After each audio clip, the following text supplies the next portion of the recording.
Bueno, en esta ocasión vamos a ver la cuarta palabra de la cruz y esta se titula Una palabra de angustia y vamos a encontrarla en Mateo capítulo 27 versículo 46. Mateo capítulo 27 versículo 46. Cuando estén ahí me dicen. Dice la palabra de Dios. Cerca de la hora novena, Jesús clamó a gran voz diciendo: Elí, Elí, lama sabactani. Esto es: Dios mío, ¿por qué me has desamparado? Nosotros nos estamos encontrando cada vez más al clímax de la cruz, a esos momentos de agonía, a esos momentos de sufrimiento de nuestro Señor Jesucristo.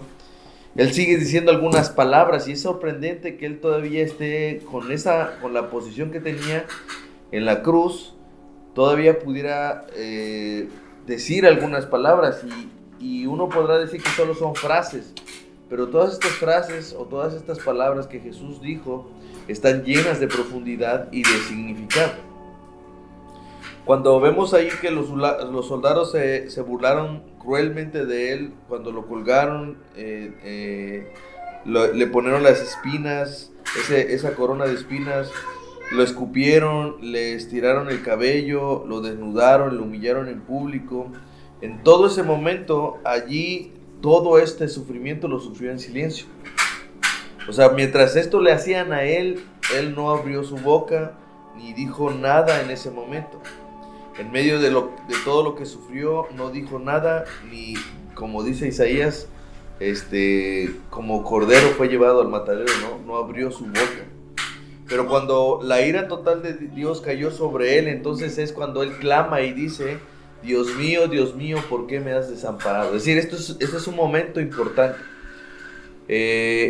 Uno diría, pues es que apenas te diste cuenta que Dios te desamparó. No te desamparó desde que te apresaron. No te desamparó cuando Judas te traicionó. O no te desamparó cuando tus discípulos se fueron huyendo y te dejaron solo. O no te desamparó cuando llevaron ese juicio oculto. O no te desamparó en ese juicio con Pilato. O sea, todos esos momentos yo no podría decir, bueno, creo que Dios ya lo había desamparado, ¿no? Y cómo es que apenas es en ese momento, ya estando en la cruz, Él dice. Y probablemente una de las cuestiones que puedan venir a nuestra mente es pues, que todavía Él quizás seguía teniendo esa fortaleza y esa fe firme para lograr su obra, ¿no? Pero debe llamar la atención que fue en ese momento cuando Él dice estas palabras: ¿por qué me has desamparado? Y la palabra desamparado significa sin amparo, sin ayuda o abandonado. Y creo que esta es una de las palabras más trágicas, pues siempre estará relacionada con los escenarios más trágicos. Pues esto implica una situación muy particular. Cuando nosotros hablemos de ser desamparado o ser abandonado, estamos pensando en una situación en la que no habrá ninguna esperanza, donde ya no hay una situación donde digas, bueno, imaginemos esto, que nos quedamos parados en la carretera a medianoche, pero aún con todo esto hay la esperanza de que un coche de alguien pase, ¿no? O sea, no habría un desamparo por tanto, ¿no? O podríamos decir que si me quedo en algún lugar desierto donde pues es turístico y generalmente hay rutas y pues yo sé que es cada vez más difícil que me encuentren, pero sí hay una posibilidad. Pero imagínense estar en medio de un desierto desconocido, en un lugar que nadie nunca ha andado, y no tengo ni celular, no tengo señal, no tengo comida, no tengo nada. La gente no sabe cuándo salí, ni siquiera avisé que iba a salir y estoy ahí. ¿Qué posibilidades hay de que yo sea amparado o de que yo sea ayudado? ¿Sí? Entonces la palabra desamparo tiene que ver o implica una situación donde no habrá amparo, donde no habrá ayuda, donde no estará más que uno abandonado. O imagínense estar en el centro del mar abierto, en un lugar donde las profundidades son infinitas, donde soy atado con manos y brazos a un yunque muy pesado y me estoy hundiendo. ¿Qué posibilidades hay de que yo sea salvado en ese momento? No hay nada. Entonces, esa palabra tiene que ver con ese tipo de situación. En un momento donde no hay amparo, no hay posibilidades de que exista eso, ¿no? Entonces, eso es lo que trata de mostrar esta palabra. Algunos se imaginan siendo desamparados, o sea, ya teniendo este concepto, ¿se imaginan ser desamparados? ¿Saben lo que eso significa? ¿Alguno ha sido desamparado por sus amigos? Probablemente sí. O sea, alguna vez, quizás cuando hablamos de un amigo en particular, ya nunca me volvió a prestar su ayuda, ¿no? No hay posibilidades de que alguna vez vuelva a prestarme su ayuda, eso ya no hay, ¿no? Pero, aun cuando haya sufrido el desamparo de un amigo, siempre vendrá otro amigo, ¿no? Esa es una realidad. ¿Alguno ha sido desamparado por su esposa o su esposo? Probablemente sí, ¿no? Pero con todo ello hemos visto matrimonios o un segundo matrimonio abriéndose otra posibilidad, ¿no? ¿Alguno ha sido alguna vez, quizás de pequeño, fue desamparado por sus padres? Es probable, esto es algo que siempre ha sucedido y va a seguir sucediendo. Nosotros vemos a veces noticias donde a niños los dejan en la basura, ¿no? Recién nacidos envueltos en una bolsa, y que aún con todo ello, que no tenían posibilidades de ser encontrados, son hallados y les salvan la vida, ¿no? Entonces, con todo esto, en todas estas opciones, quizás todos en algún momento o de alguna forma hemos sufrido el desamparo, y lo hablamos de manera superficial, de alguien o de alguien que creeríamos no debería desampararnos. Pero se imaginan ustedes, y quiero que lo piensen y lo tengan en su mente, se imaginan que la criatura será desamparado por su creador, es decir, que el hombre sea desamparado por Dios. ¿Se imaginan que cada uno de ustedes sea desamparado por Dios? O sea, tienen en mente una idea de lo que eso significa, teniendo ya el concepto que les mencioné. Es cierto que el hombre caído nunca lo va a ver así, nunca se va a ver desamparado por Dios, porque siempre va a tener incluso esa frase, no, Dios nunca nos desampara, Dios nunca nos deja, ¿no? Aunque cuando vienen las dificultades siempre está preguntando dónde está Dios, ¿no?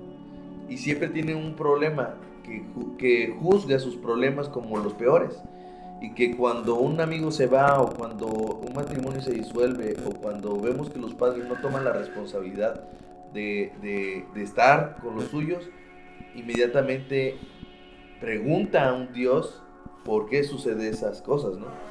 Pero algo que nos dice la Escritura es que aun cuando padre y madre me desampararan, con todo esto el Señor me recogerá, me tomará para sí, ¿no?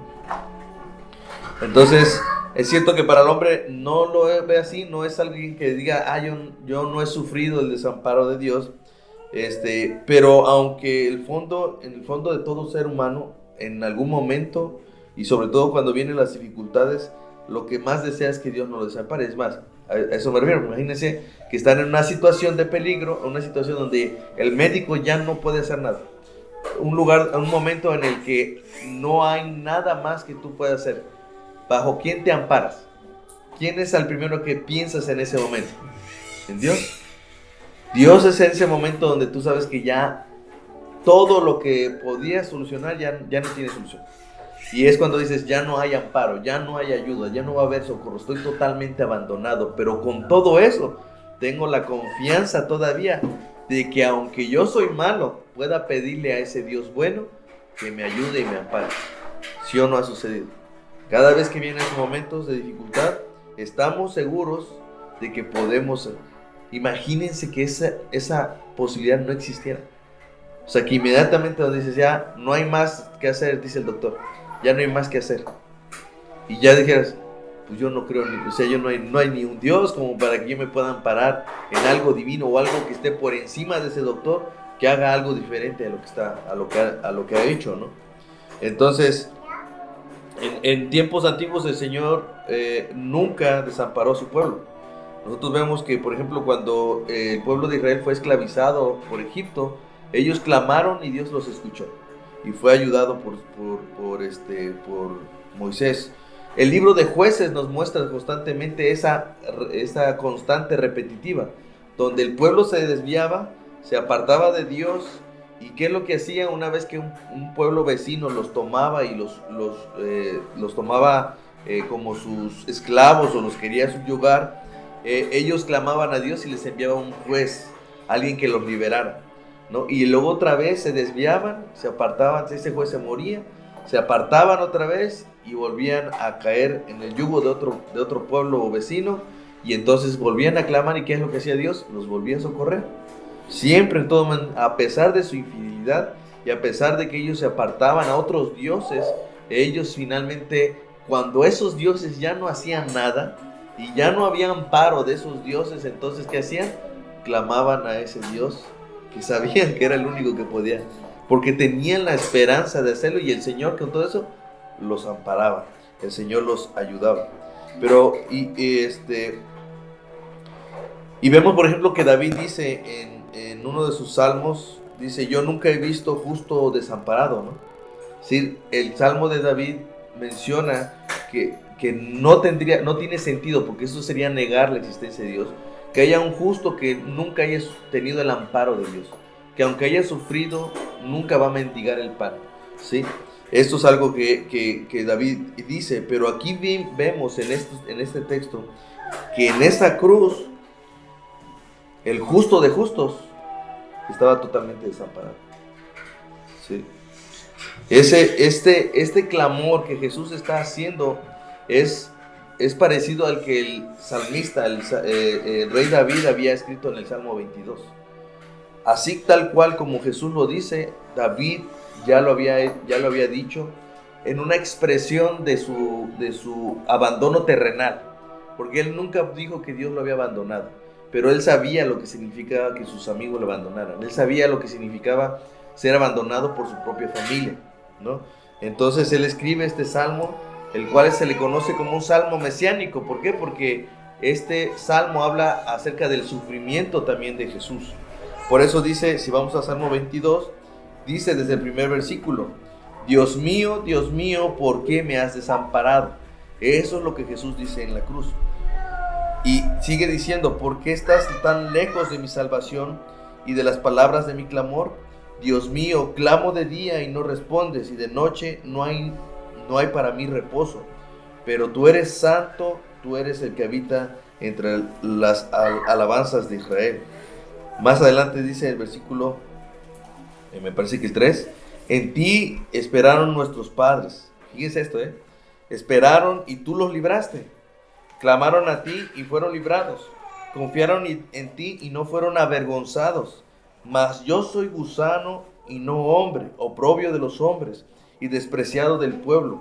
Todos los que me ven me escarnecen, estiran la boca, menean la cabeza diciendo: se encomendó a Jehová, líbrele él, sálvele, puesto que en él se compadecía. ¿No era eso lo que les decían una y otra vez los soldados, los fariseos y los maleantes que estaban colgados con él? Que le decía: oye, si tú dices que eres el Mesías, bájate de la cruz y sálvanos a nosotros, ¿no? Si el que decía que era el Hijo de Dios, pues veamos que se baje de la cruz y entonces vamos a creer en él. Eso es lo que decían. Entonces el Salmo 22 es un eco del sufrimiento, de la manera en que Jesús iba a sufrir el abandono, no de los hombres, sino de Dios mismo, o sea, del Padre. Quizás nosotros no lo podemos dimensionar porque en realidad nuestra comunión con el Padre no ha sido regular o continua.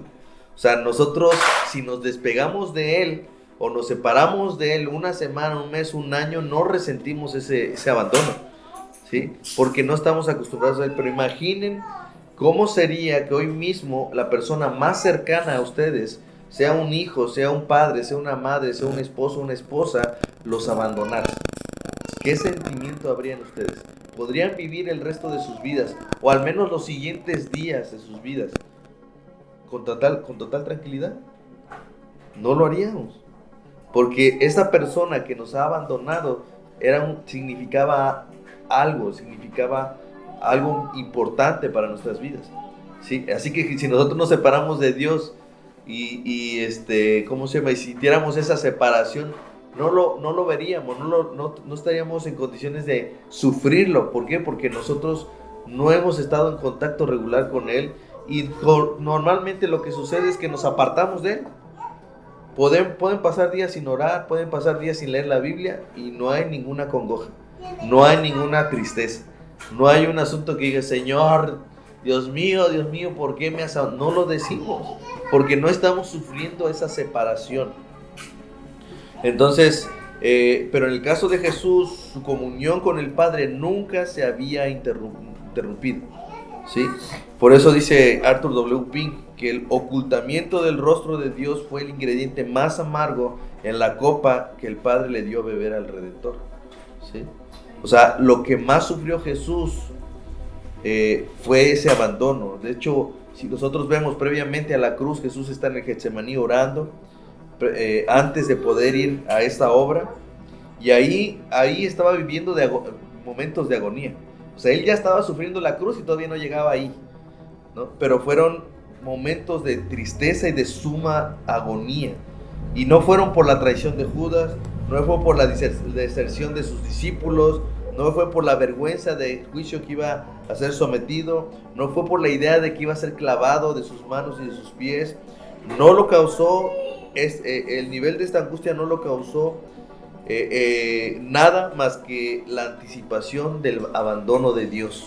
O sea, cuando él está sufriendo en el Getsemaní, llorando, incluso sudando gotas de sangre, era por el hecho de pensar lo que iba a significar una separación. Miren, yo lo pongo como este ejemplo. No solo porque nos pasó por un momento, sino porque cada vez que lo imagino me duele tanto en el corazón. Solo de pensarlo. En una ocasión que fuimos, creo que ya lo dije, fuimos a Coppel, nos movimos con los 3 niños y de repente Fernanda se nos salió de las manos, no la encontrábamos. Fue cuestión de segundos que se nos perdió. Y decimos, podría estar aquí en corto, cerca, no la encontrábamos. Entonces inmediatamente yo dije, ¿saben qué? Vamos a hablarle a alguien que nos ayude. Inmediatamente activaron un protocolo, yo no sabía que tenían ese protocolo. Cerraron las puertas y empezaron a buscar a mí. Me pidieron una foto y todo eso. La encontraron 2-3 minutos después, ¿no? Y yo me sentí muy aliviado. Pero cada vez que yo pienso esto, que si voy en el camino y me quitan de la mano forzadamente, yo no sé qué voy a hacer. ¿Se imaginan eso? Tener de la mano a sus hijos y que alguien se los arrebate. Eso fue lo que, imagínense, Jesús está en el Getsemaní solamente pensando lo que iba a significar ese momento en el que Dios ya no lo iba a sostener, donde Dios ya no lo iba a socorrer, ¿sí? Entonces imagínense lo que estaba sufriendo Jesús allí. O sea, en esa parte o en ese sufrimiento es porque Jesús se hizo hombre, como una vez explicaste cuando vino. Sí, él o sea, tenía todas esas características del hombre, alegría, tristeza. Sí. Él está sufriendo, físicamente está sufriendo. La tristeza y la agonía que estaba sintiendo, toda esa agonía la hemos sentido nosotros también. Pero quizás por cosas vanas, por cosas superficiales, o por cosas que sí tienen una solución, o por cosas que son naturales de la vida. Pero como dices tú, pasaste a lo mejor por esa relación entre padre e hijo, ¿no? Exacto, eso es lo que yo quiero que noten. Que la agonía de él estaba centrada en ese momento en el que Dios ya no iba a estar con él. O sea, lo iba a abandonar, ¿sí? Por eso es que vemos ahí en el Getsemaní, él está llorando y está orando al Padre. Dice, Padre, si es posible, pase de mí esta copa, pero no se haga lo que yo quiero, sino se haga tu voluntad. O sea, él no estaba diciendo, yo no quiero ir a la cruz. No, él no estaba haciendo eso. Lo que él no quería sufrir o experimentar era el abandono de Dios. Eso es lo que él no quería. Vuelvo a pensar, cuando les pongo el ejemplo de que es, solo imagínense el escenario, porque yo luego veo videos en YouTube o en Facebook, no sé si han encontrado videos donde son de advertencia, donde tengan cuidado con sus hijos, miren lo que pasó en tal lugar, ¿no? Y ven en la cámara cómo alguien le arrebata a su madre, ¿no? Y se lo llevan en una moto, o sea, ese tipo de cosas. Solo imaginar que a mí me pase, me parte el alma. Jesús en el Getsemaní ya estaba pensando en ese momento y le estaba partiendo el alma, y era tanto porque es como si me hubieran dicho a mí, mira, ni te vas a dar cuenta, en algún momento alguien te va a robar a tu hijo. Y tú, aunque estés como a las vivas y todo eso, el solo hecho de pensar que en algún momento que alguien me está persiguiendo, eso genera una situación de dolor y tristeza. O sea, porque era un hecho. Jesús no era un asunto de que, ay, mira, hijo, no te preocupes, no va a pasar eso, yo nunca te voy a abandonar. No, eso sucedió porque eso es lo que pasó en la cruz. Cuando Jesús dice, Dios mío, ¿por qué me has desamparado? Es porque en realidad Dios lo desamparó. No es una frase cualquiera. En realidad fue desamparado y ahorita vamos a ver por qué fue desamparado.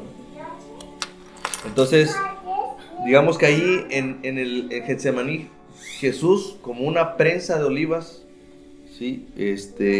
Fue exprimido en su angustia. De hecho, Getsemaní significa prensa de olivas. Y Jesús, el día que estaba orando en el Getsemaní, como en una prensa, él fue con su angustia exprimido de tal manera que de él salían gotas, sudaba gotas de sangre, ¿no? Por ese sufrimiento. ¿Por qué? Por el solo hecho de considerar que iba a llegar el momento donde Dios le iba a abandonar. Y eso es lo que el Salmo dice, ¿no? Dice más adelante en el Salmo 22, ahí en versículo 11, no te alejes de mí porque la angustia está cerca, porque no hay quien ayude.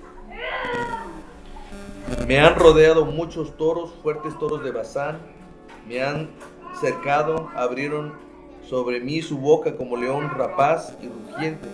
Ha sido derramado como aguas, he sido derramado como aguas, y todos mis huesos se descoyuntaron. Imagínense, esta es una expresión de lo que estaba sucediendo en la cruz.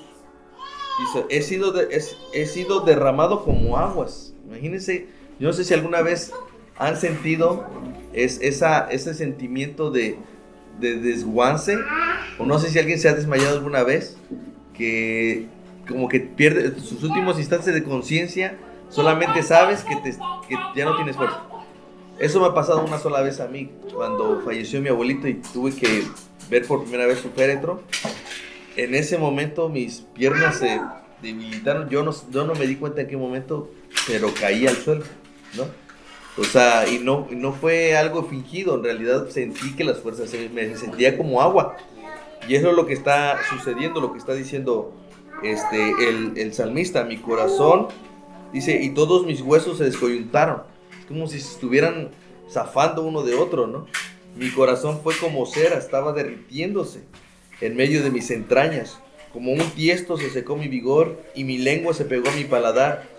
Y me has puesto en el polvo de la muerte, porque perros me han rodeado, me han cercado cuadrilla de malignos, horadaron mis manos y mis pies. ¿Sí? O sea, es una expresión de lo que Jesús estaba sufriendo en la cruz, ¿sí?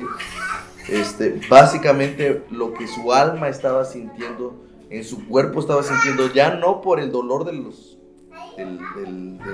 clavos, sino por el abandono de Dios, ¿sí? Entonces, ya vimos todo esto, lo que significa que Jesús haya sido desamparado, que haya sido abandonado por el Padre. Pero ¿por qué lo desamparó Dios? Miren, algunos ven este momento del Calvario como 4 perspectivas o 4 escenarios que sucedieron en un mismo tiempo. El primero, en la cruz, el hombre realizó su obra. Es decir, en la cruz podemos ver la perversidad del hombre. ¿En qué sentido? En que en ese momento no les costó o no les afectó el hecho de tener que llevar a un inocente a una cruz, ¿sí? Porque ellos sabían que era inocente Jesús, ¿no? Pero recuerdan la clase donde veíamos que no por ignorancia eran inocentes. O sea, ellos ignoraban que a quien estaban llevando a la cruz era al Hijo de Dios, pero eso no los exime de las responsabilidades de la muerte de Jesús. Entonces, en la cruz lo que estamos viendo es una depravación del hombre. Ahí se manifiesta la depravación del hombre, de cómo es que su maldad se expresa. Su mayor expresión de maldad está en llevar al Hijo de Dios en la cruz, ¿no? En la cruz Satanás también realizó su obra. ¿En qué sentido? Ustedes recuerdan en Génesis capítulo 3, dice que que iba a haber una enemistad entre la simiente de la mujer y la simiente de la serpiente, ¿sí? Esta serpiente le iba a herir en el calcañar, es decir, lo iba a herir de muerte, ¿no? Entonces, cuando la cruz es ese momento, eso que se anticipó miles de años atrás, sucedió en la cruz. Satanás cumplió lo que expresaba su eterna enemistad con el Hijo de Dios, ¿no? En la cruz también el Señor Jesús realizó su obra, porque en esa cruz, gracias a lo que Él hizo en la cruz, ¿sí? Es que logra darnos a nosotros una justificación. Es por medio de Jesús en la cruz que Él logra salvarnos de nuestros pecados, nos da el perdón de nuestros pecados, y es en esa cruz donde Jesús consuma su obra de salvación por sus hijos, ¿no? Entonces, pero en la cruz también Dios realizó su obra, el Padre, ¿sí? ¿Por qué? Porque una de las cosas que a veces vemos es que Dios es tan bueno que me va a perdonar. O como vimos la vez pasada, ¿no? Pues Dios es tan bueno que mira, ahí tenemos el ejemplo del que murió al lado de la cruz, que se arrepintió de último momento y Dios lo salvó. Entonces a mí también lo va a hacer. No, esa es una mentira. Y es una idea incorrecta acerca de lo que Dios, de la obra de Jesús y sobre todo de la obra de Dios. ¿Por qué? Porque una de las cosas que debemos entender es que en la cruz estaba en juego la santidad de Dios, la justicia de Dios. José.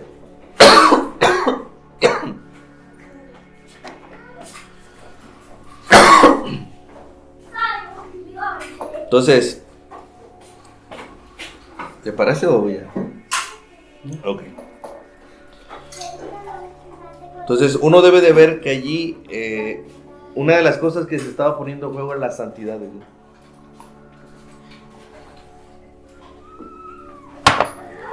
¿Por qué? Porque Dios no es como un Santa Claus, y Dios no es un hombre viejo o barbudo que me va a perdonar porque es bonachón. No, Dios es santo, Dios es justo, y no puede pasarse por alto su justicia y su santidad. Y nosotros tenemos que entender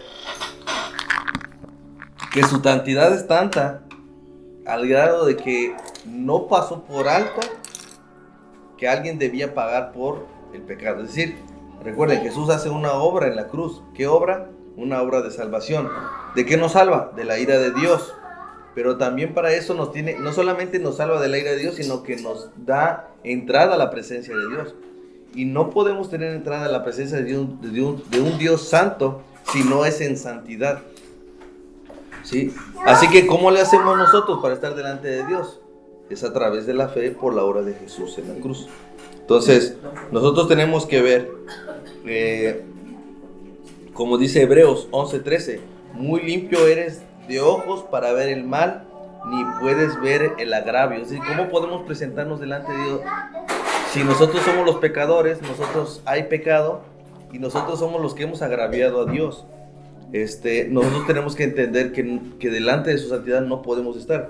Como cuando habrá muchos de los antiguos, de los que mencionan el Antiguo Testamento, cuando se presentaron delante de la santidad de Dios, dijeron cosas como, Abraham dijo, soy polvo y ceniza cuando se presentó delante de Dios. Job dijo, me aborrezco por causa de esto, de haberse presentado delante de Dios. Isaías dijo, ay de mí que soy un hombre muerto, porque siendo hombre de inmundo de labios y habitando en medio de un pueblo que tiene labios inmundos, han visto mis ojos al Rey Jehová de los ejércitos. Y Daniel dijo, vi esta gran visión y no quedó fuerza en mí, antes mi fuerza se cambió en desfallecimiento y no tuve vigor alguno. O sea, delante de la santidad de Dios no podemos estar. Entonces, fue por esta santidad que cuando el Señor llevó y cargó nuestros pecados, Dios tuvo que voltear el rostro, ¿sí? Porque quien estaba haciendo ahí, lo que está haciendo Jesús es tomar nuestro lugar. Y no es una posición simbólica, ¿sí? Porque si hubiera sido simbólica, el Padre nunca hubiera volteado su rostro, sino que en realidad Jesús cargó nuestros pecados allí. Él tomó nuestro lugar ahí. Él se hizo oprobio, Él se hizo pecador. Es como si Él fuera el más vil de los pecadores, porque está representándonos a nosotros, ¿sí? Imagínense, tal fue la situación que cuando vio Jesús, lo que nos estaba viendo era a nosotros, allí en la cruz. De tal manera que por esa razón, debido a su santidad en ese momento, Dios lo abandonó, porque así debía de ser.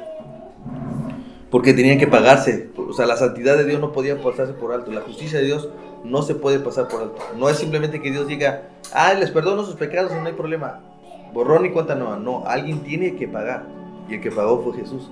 El que pagó, y es ahí donde nosotros debemos entender lo que significa ser abandonado, ¿sí? Porque una de dos, o nosotros preferimos que Jesús tome el lugar, o sea, que Jesús nos represente en la cruz, ¿sí?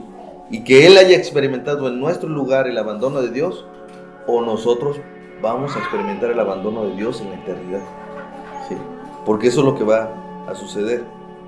En la cruz Jesús hizo posible algo que era imposible, dar vida a los que estaban muertos, ¿sí? ¿Y qué es la muerte? Porque uno piensa que la muerte es simplemente que pues ya el cuerpo dejó de funcionar, entonces, pero no se refiere solamente a esa muerte donde la separación del cuerpo con el alma, el espíritu, sino esa separación de Dios con nuestra alma, ¿sí?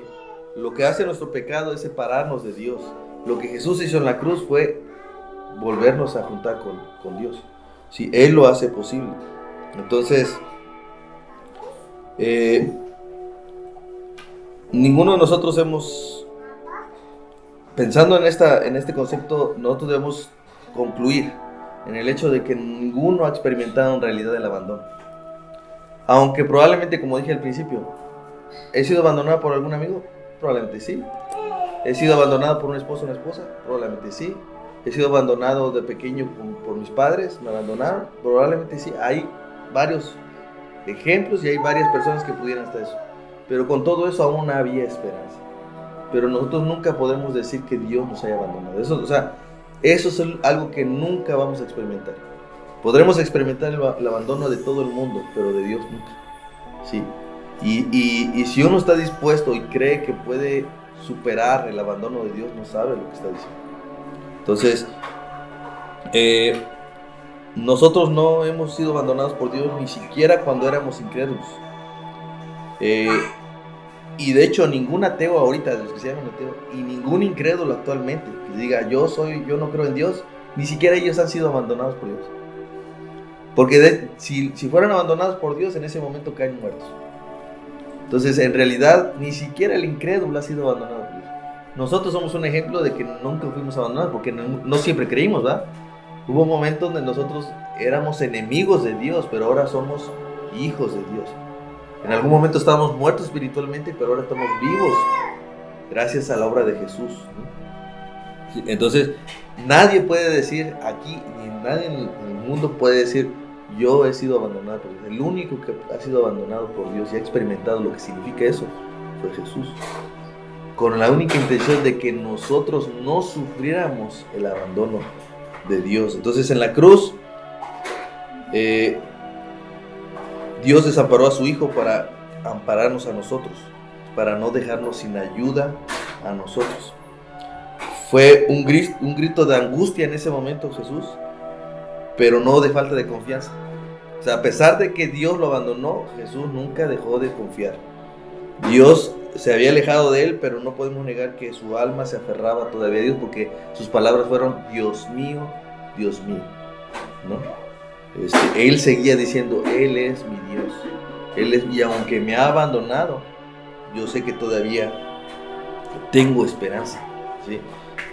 El Salmos 22, 9, 10 dice, pero tú eres el que me sacó del vientre, el que me hizo estar confiado desde que estaba en los pechos de mi madre. Sobre ti fue echado desde antes de nacer, desde el vientre de mi madre, tú eres mi Dios, ¿sí? Miren, yo quiero concluir con esto.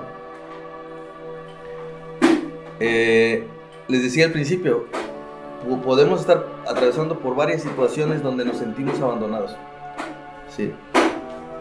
Pero hoy tenemos y de todas esas cosas puede haber solución. Yo creo que todos podemos haber experimentado un abandono de alguna forma, en algún nivel, lo que sea, y todos podemos decir que al final nos repusimos, Dios nos ayudó a todos. Pero algo de lo que no estoy seguro que nadie quiere sentir es el abandono de Dios. Por eso es que Dios nos dio una oportunidad. Dios nos ha proveído de un socorro, nos ha proveído de una ayuda, ¿sí? En ese sentido, Jesús fue desamparado por un momento para que nosotros nunca fuéramos desamparados por Dios. Entonces, nunca vamos a perder la esperanza. O sea lo que sea, al final de los tiempos, cualquier cosa que suceda, nunca vamos a perder la esperanza. Porque aún en la eternidad, Dios nos dio un socorro, Dios nos dio una ayuda para pasar la eternidad con Dios. Entonces, nosotros debemos confiar y mantenernos como Jesús dice, ¿sí? Dios mío, Dios mío. Lo único Jesús dijo, Dios mío, ¿por qué me has desamparado? Con única razón es que nosotros siempre podamos decir, Dios mío, Dios mío. Es decir, nosotros ya no tenemos que decir por qué nos ha desamparado, porque en realidad nos ha amparado a través de Jesús. Y Jesús, a través de Jesús nos ha dado una ayuda, ¿sí?, que nos va a permitir estar en la eternidad. ¿Sí? Jesús fue desamparado para que nosotros nunca fuéramos desamparados, ni en este mundo, ni en el siglo venidero. Entonces, esa es la cuarta palabra, una palabra de angustia para Jesús, pero es una palabra de confianza para nosotros, ¿sí? La angustia que Jesús llevó nos da el fruto a nosotros de esperanza. Porque sea lo que sea, y dice la Escritura, aun cuando padre y madre me abandone, con todo esto el Señor me recogerá. ¿Sí? Yo seré su hijo. Y en eso tenemos la esperanza gracias a que Jesús fue a la cruz.